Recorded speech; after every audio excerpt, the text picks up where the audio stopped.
नमस्कार, news and competition cracker channel में आपका स्वागत है। देखते हैं आज की महत्वपूर्ण खबरें। संविदा कर्मचारी होंगे नियमित। डॉक्टरों की हड़ताल से स्वास्थ्य सेवाएं चरमराई। पिथौरागढ़ आवासीय स्कूल की छात्रा को चौकीदार ने रॉड से पीटा। कर्नाटक के मुख्यमंत्री पर भ्रष्टाचार का केस चलेगा।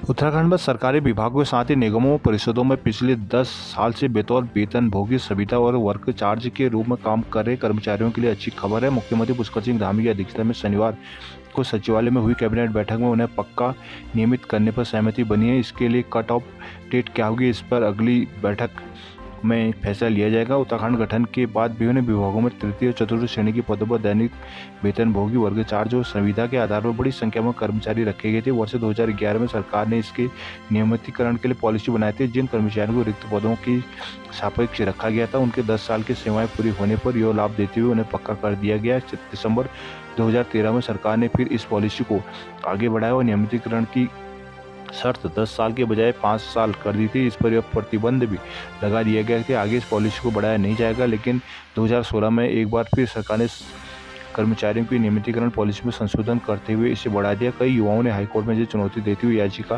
दायर की थी कि दिसंबर 2018 में हाईकोर्ट ने 2016 की पॉलिसी को खारिज करते 2013 की पॉलिसी पर रोक लगा दी थी, जिसके बाद ऐसे कर्मचारी नियमित नहीं हो पा रहे थे। फरवरी 2024 में हाईकोर्ट ने वर्ष 2013 की पॉलिसी के बहाल कर दिया गया, लेकिन यह शर्त भी लगाती है कि नियमितीकरण के लिए 5 के बजाय 10 साल को ही आधार बनाया जाए। पिथौरागढ़ के एक जवाहर नवोदय विद्यालय में चौकीदार ने छात्रा को लोहे की रॉड से पिटाई कर दी। चौकीदार पर छेड़छाड़ का भी आरोप लगा है। छात्रा को पिथौरागढ़ से हल्द्वानी के सुशीला तिवारी अस्पताल रेफर किया गया, जहां से एम्स ऋषिकेश ले जाने की सलाह दी गई।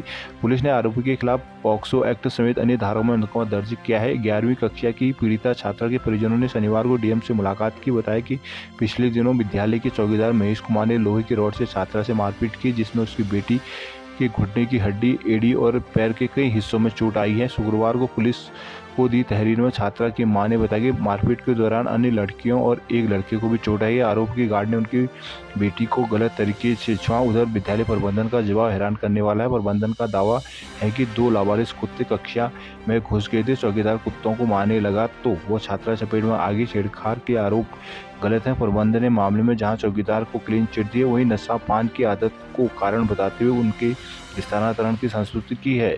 पश्चिमी बंगाल में आरजी पर मेडिकल कॉलेज और अस्पताल में डॉक्टर से दरिंदगी के खिलाफ डॉक्टरों के देशव्यापी हड़ताल से शनिवार को स्वास्थ्य सेवाएं बुरी तरह प्रभावित हुई। इंडियन मेडिकल एसोसिएशन IMA के एक दिन के हड़ताल के आह्वान पर पश्चिम बंगाल के अलावा दिल्ली, पंजाब, हरियाणा, यूपी, महाराष्ट्र समेत अन्य राज्यों में डॉक्टरों ने कामकाज बंद रखा। इस बीच केंद्रीय स्वास्थ्य मंत्रालय ने डॉक्टरों से हड़ताल खत्म करने की अपील की। मंत्रालय ने कहा कि स्वास्थ्य पेशेवरों की सुरक्षा सुनिश्चित करने के उपाय को सुझाने के लिए समिति का गठन किया जाएगा। मंत्रालय ने कहा कि राज्य सरकारें सभी हितधारकों के प्रतिनिधियों को समिति के साथ अपने सुझाव साझा करने के लिए आमंत्रित करेगा। मंत्रालय ने चिकित्सकों से व्यापक जनहित में तथा डेंगू और मलेरिया के बढ़ते मामलों को देखते हुए काम पर लौटने की अपील की है, जिससे पहले federation of Indian resident doctor association, FORDA, Indian medical association IMA और दिल्ली के सरकारी मेडिकल कॉलेजों और अस्पतालों को रेजिडेंट डॉक्टर एसोसिएशन के प्रतिनिधि ने केंद्रीय स्वास्थ्य मंत्री JP नड्डा से मुलाकात की। मंत्रालय ने कहा कि विभिन्न एसोसिएशनों ने कार्यस्थलों में स्वास्थ्य पेशेवरों की सुरक्षा के संबंध में मांग रखी है। मंत्रालय ने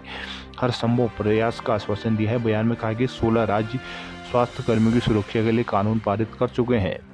चौबड्डा खाल शिक्षक पर शिक्षिका से हाथापाई का आरोप। केदारनाथ पैदल मार्ग में मिले 3 शवों की हुई शिनाख्त। देहरादून गंगोत्री यमुनोत्री के दर्शन के लिए शुरू करेंगे एक्सप्रेस ट्रेन। धामी नई टेहरी बांध प्रभावितों को शहर में आवंटित होंगे आवासीय भूखंड।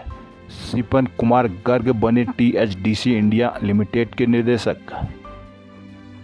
तमिलनाडु के मदुरै से चलने वाली कार्तिक एक्सप्रेस की तर्ज पर गंगोत्री यमुनोत्री देवता के दर्शन के लिए गंगा यमुना एक्सप्रेस नाम से स्पेशल ट्रेन चलाई जाएगी। इसका रूट प्लान और यात्रा पैकेज का खाका तैयार किया जा रहा है। यमुनोत्री में जल्द ही हेली सेवा से शुरू करने की तैयारी चल रही है। शनिवार को मुख्यमंत्री पुष्कर सिंह धामी ने सचिवालय में 4 धामों से आए तीर्थ पुरोहितों, पदाधिकारियों, hotel association, tour operator, transporter और व्यापार मंडल पदाधिकारियों के साथ बैठक में सरकार की भावी तैयारी की जानकारी दी। उन्होंने कहा कि गंगोत्री, यमुनोत्री और हनूल में महासू देवता के मंदिर का एक धार्मिक सर्किट तैयार किया जाएगा। यात्रियों को यहां जाने की सुविधा देने के लिए कार्तिक एक्सप्रेस की तर्ज पर एक नई रेल सेवा शुरू कराई जाएगी। मालूम होगा कार्तिक एक्सप्रेस दक्षिण भारत के यात्रियों को ऋषिकेश तक लेकर आती है, जिसके बाद यहाँ से रुद्रप्रयाग रवाना होते हैं। इसी प्रकार गंगा यमुना एक्सप्रेस दून तक आ सकती है। इसके बाद यात्री गंगोत्री, यमुनोत्री और महासूर देवता के दर्शन के लिए जाएंगे। मुख्यमंत्री ने कहा कि पालीबगड़ से जानकी चट्टी तक चारधाम यात्रा मार्ग पर सड़कों के चौड़ीकरण के लिए अनुमति मिल गई है। साथ ही गंगोत्री यमुनोत्री मास्टर प्लान के कामों में तेजी लाई जाएगी। पर्यटन मंत्री सतपाल महाराज ने कहा कि चारधाम यात्रा के लिए मिले सुझावों के अनुसार आगे बढ़ा जाएगा। वन मंत्री सुबोध उनियाल ने कहा कि भविष्य के लिए यात्रा को और सुगम बनाने के लिए मुख्यमंत्री के नेतृत्व में राज्य सरकार दीर्घकालिक योजना के साथ कार्य कर रही है। श्रीनगर में डॉक्टरों ने मांगी आरोपियों के लिए फांसी। चमोली रुद्रप्रयाग से पहुंचे लोग, डॉक्टर नहीं मिले, लोग हुए परेशान। रुद्रप्रयाग में डॉक्टरों ने की नारेबाजी।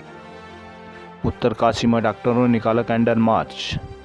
टिहरी में डॉक्टरों ने की सुरक्षा बढ़ाने की मांग। विधानसभा सत्र के लिए 37 विधायकों के 500 सवाल। विधानसभा के मानसून सत्र के लिए विधायकों ने बड़ी संख्या में सरकार से सवाल पूछे हैं। विधानसभा सचिवालय के पास अभी तक 500 सवालों की सूची पहुंच चुकी है, जबकि अभी इसमें इजाफा होने की उम्मीद है। विधानसभा सचिवालय की ओर से दी गई जानकारी के अनुसार 37 विधायकों के कुल 500 सवाल पूछे गए हैं।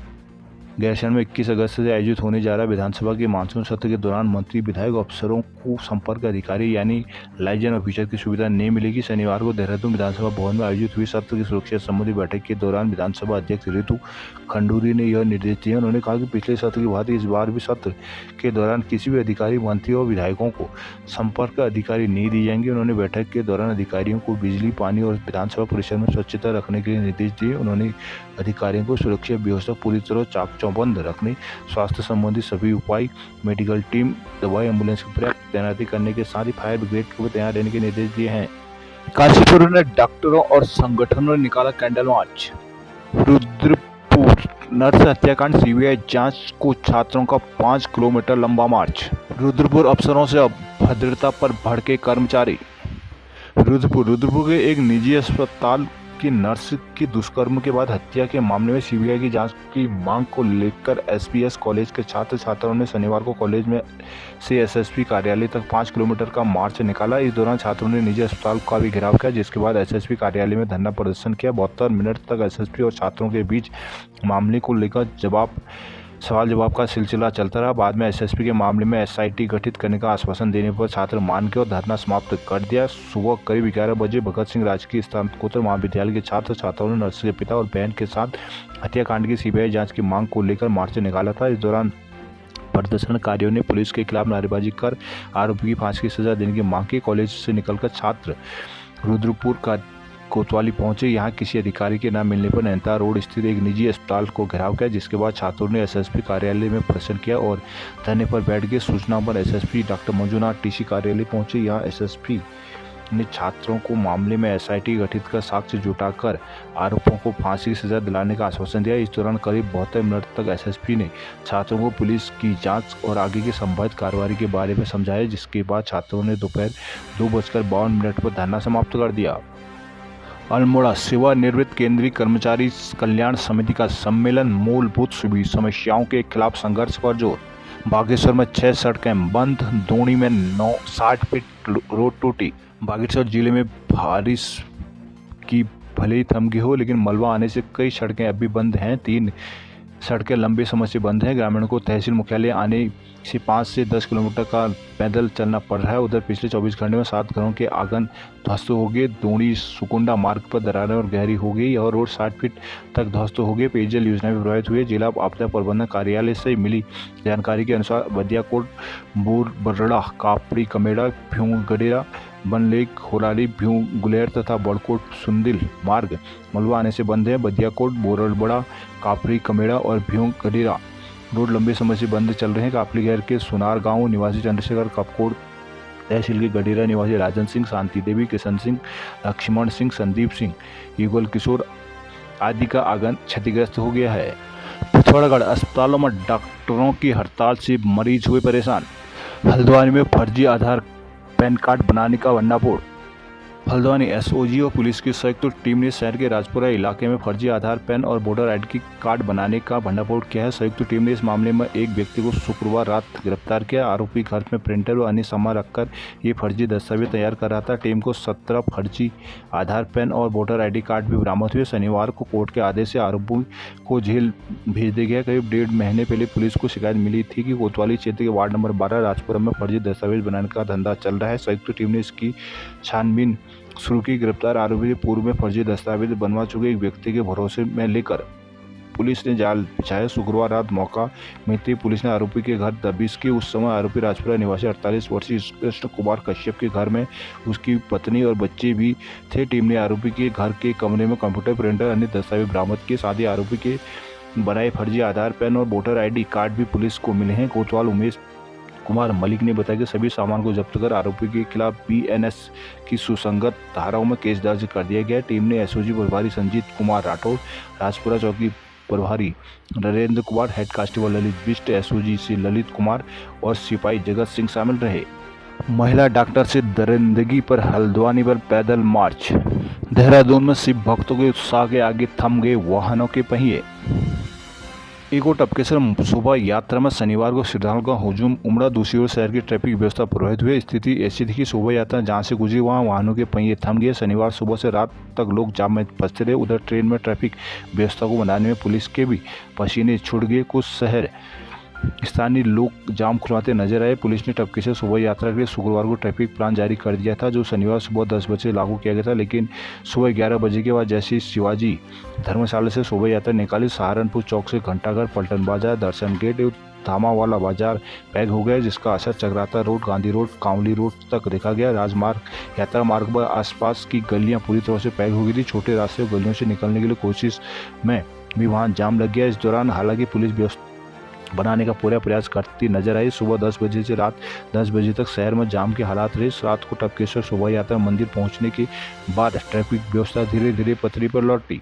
बेसिक शिक्षक भर्ती की दूसरी काउंसलिंग आज। हरिद्वार भाववाला से दून के लिए सिटी बसों का संचालन बंद, लोग हुए परेशान।